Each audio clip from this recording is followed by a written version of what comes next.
Hey, what's going on, guys? Welcome back to another video. Today we are going to be talking about our double and our half angle formulas and how we derive them and how you tackle questions, everything like that. So this is somewhat a tricky topic. However, as soon as you understand it and once you understand what's happening, you'll pretty much get it every single time. It's not too complicated. However, the half angle formula can get a bit tricky. But we're going to start off with sine 2x. Now, this one right here, the reason we start off with it is because it's the easiest one. And I'll explain why later, but let's talk about it. So, double angle formulas, what's actually happening in them is 2x is the exact same as sine of x plus x, right? We're adding it 2 times, that's 2x. And, well, that looks a little bit familiar, doesn't it? If we take a look at our compound angle formula, I'm just going to write comp. We know that sine A plus B is equal to sine A cos B plus cos A sine B, right? We know this, and if you don't, I'll leave a link to the derivations on how we got all our compound angle formulas down in the description. But we know this, and well, we can apply the same thing. So this becomes sine A in this case is x, but so is B. So it becomes sine x cos x plus, once again, sine x cos x, just like that. And well, from here, these are the exact same terms. So equals 2 sine x cos x, just like that. And that right there is our first double angle formula.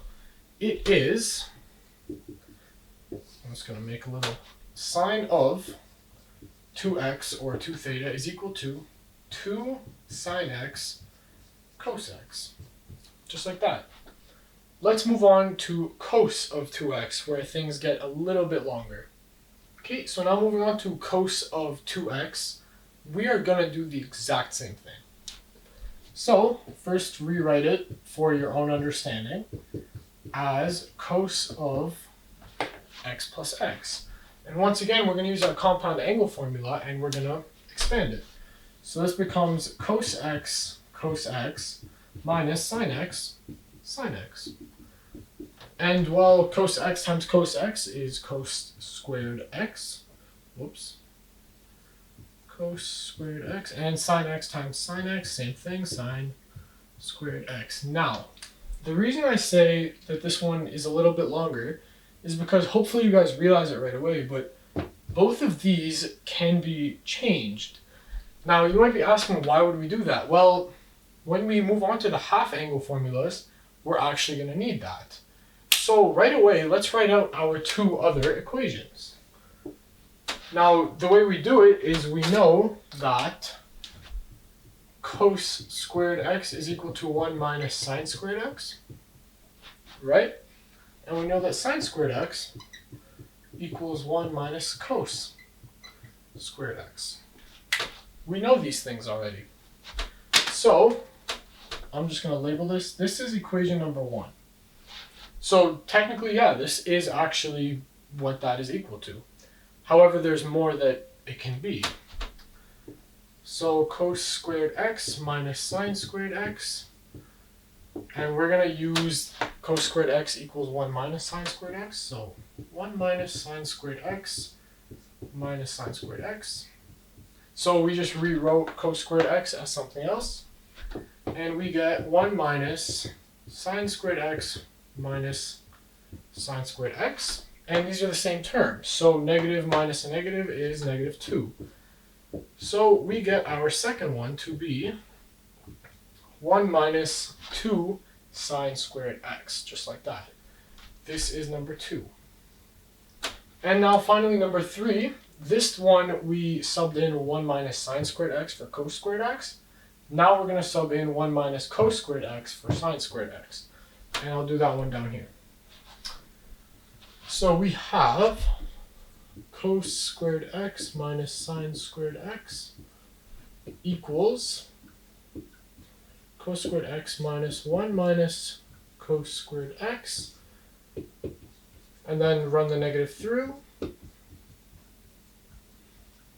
And we get our final answer to be, since these two are both positive and the same term, it becomes 2 cos squared x minus 1. So these are our 3 different cos 2x formulas. And I'm just going to separate them real quick. So that's 1. And just like that. Sorry, it's a little bit messy. I tried to organize it a bit, but I guess I didn't. But here they are. We have our first one. So cos 2x is equal to cos squared x minus sine squared x. And from there we get our other 2, which are 1 minus 2 sine squared x and 2 cos squared x minus 1. Now, these two are going to come extremely in handy when we're dealing with half angles, but more on that later. So we've done sine of 2x and we've done cos of 2x. All that's left is tan of 2x. So let's get on to that one. Okay, finally, tan of 2x. Once again, we're going to do the exact same thing. Rewrite it for your own understanding and refer to our compound angle formula. So from there, we know it becomes tan x plus tan x divided by 1 minus tan x, and then simplify so that the top becomes 2 tan x and the bottom becomes 1 minus tan squared x, just like that. That is tan of 2x. Now, half angle formulas. Alright, moving on to half angle formulas now. These ones are really different to derive. And the reason I say that is because when we have something like 3x, for example, it's x plus x plus x, right? If we have like 2y, well, it's just y plus y. But when we have something like y over 2, well, that then becomes y minus y over 2, right? And we still have a fraction. The whole point was to get rid of the fraction, but we still have it. If we have y over 3, well, it becomes y minus 2y over 3, right? So what can we do here to get our half angle formulas? Well, the reason I said that the cos 2x is extremely important is because it is. It's actually how we derive our 3 half angle formulas. So right away, let's take a look at cos 2x equals 1 minus 2 sine x. Let's write it out, and I'm going to rearrange it. So cos 2x equals 1 minus 2 sine squared x. We derived this last time. We know that this is true. So from here, I'm going to isolate sine squared x. So then it becomes cos 2x minus 1 equals negative 2 sine squared x, right? And divide both sides by negative 2. Just like that. And our final answer becomes sine squared x is equal to 1 minus cos 2x divided by 2, just like that. Now, given this right here, what are we looking to find? Well, we're looking to find what is sine of x divided by 2, right? And the reason that this right here helps us do that is because watch the following. If we do sine squared and we divide x by 2, now when we divide this one by 2, we have to do the same to that one. Well, watch this. Equals 1 minus cos 2x over 2 divided by 2. These cancel out, just like that.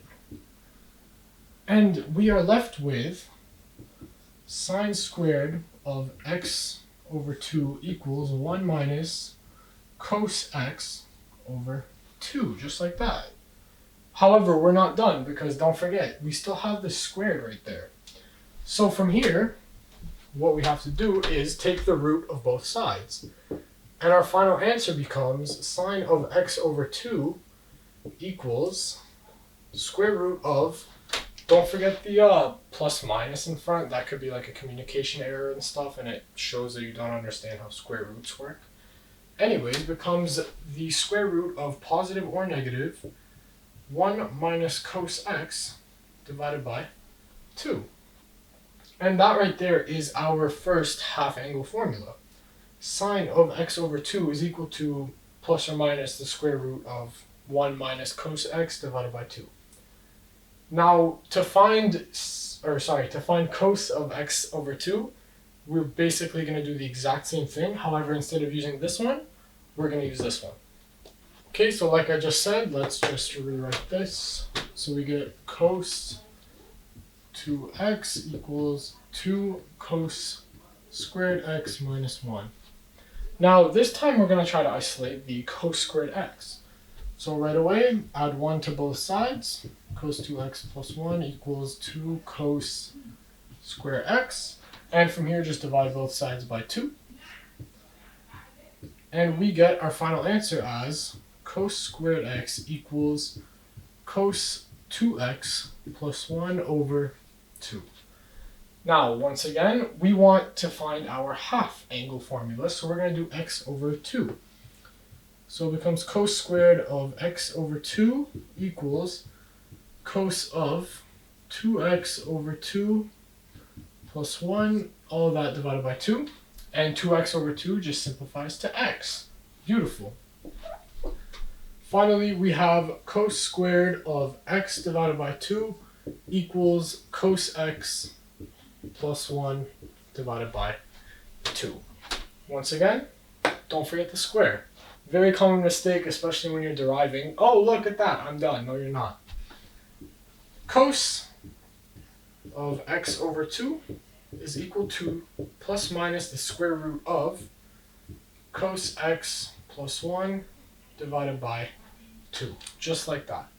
That is our second half angle formula. Now let's move on to the third. Alright, now moving on to the last one, tan. And the way we do tan, as soon as we know sine and cos, is pretty easy. We know that tan is equal to sine over cos. And that's exactly how we're going to do it. We know that tan of x over 2 equals sine x over 2 divided by cos of x over 2. And well, we know both of these, so let's just sub it in. So tan x over 2 equals, at the top we have plus minus square root of 1 minus cos x over 2. And on the bottom we have plus minus square root of 1 plus cos x over 2. Just like that. Now from here, you might think you're done, but you're not fully done. We have two radicals here. And well, what do we do when we have, for example, root 3 over root 5? That's the same as saying root 3 over 5. And if you don't remember any of that, I'll leave a link to the radical video down in the description below. But basically from here, what we can do is simply say, okay, this is plus or minus square root of 1 minus cos x over 2 divided by 1 plus cos x over 2, just like that. Now, something else that you guys might think, okay, now we're done. We're actually not, because since both of them have this divided by 2 on the bottom, that can just simply cross out. Just like that. And now finally, we get our equation. 1 minus cos x and 1 plus cos x, just like that. And that right there is our last half angle formula, right there. Now, you might be wondering how come the plus and minuses just went to the outside. Well, that's because in general, the whole thing can either be positive or negative. It only has two options. If the top is negative but the bottom is positive, it's all going to be negative. If this is negative and that's positive, it's all going to be negative. If they're both positive, positive. And if they're both negative, it's going to be positive. So either way, it's a 50-50 chance. Anyways, that is the third one and the last one. Now this video was simply just about deriving the double and half angle formulas. If you guys would like to see me do a video about actually solving trig identities with them, leave a comment below or just text me personally if I know who you are. With that being said, I hope this helped. Hope you guys enjoy the rest of your day. Peace.